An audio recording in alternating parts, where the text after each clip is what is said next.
So here we go. We're going to make a squiggly cut today. So first thing he's going to do is he's raising the guide here.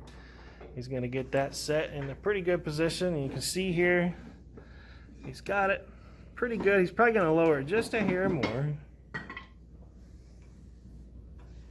There we go. The main thing, again, like we said before, is we don't want to get our fingers caught in between here, right? That's good. All right, so now he's going to back it up a little bit and he'll turn the machine off. He looks like he's trying to strategize here on how he's going to cut the line there.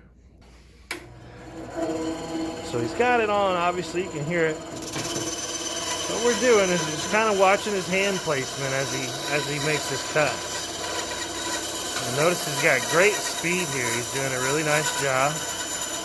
And you can see that he's starting to turn the board because he's trying to stay on the line here.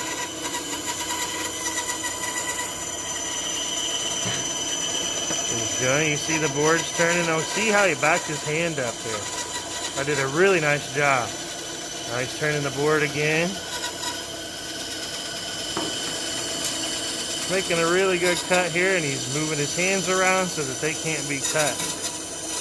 A really nice job. Now what he'll probably do is take his right hand there. You saw that, perfect. So he's moved his right hand out of the way. Notice nothing's in line here with the blade. He's doing a really good job here.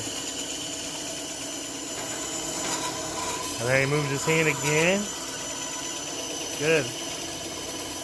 Really good placement. And you see he still turns the board. He's doing a great job. Perfect.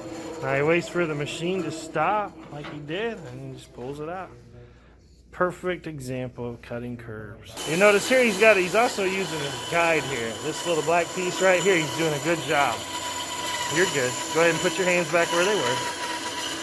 Okay, so as he gets closer, you can see his hand position, and that's critical. His right hand's perfect.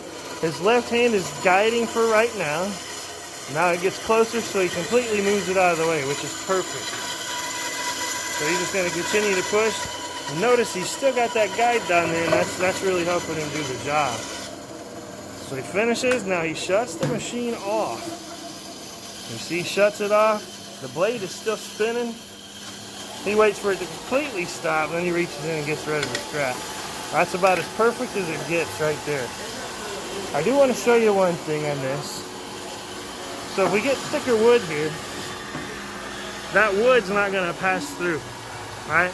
So what we need to do is take this knob here, and we're going to raise the whole guide system up until that fits. The general rule is we don't want our fingers to go underneath and the board. So if we were like something like this, that is just way too much. That thing can cut us now.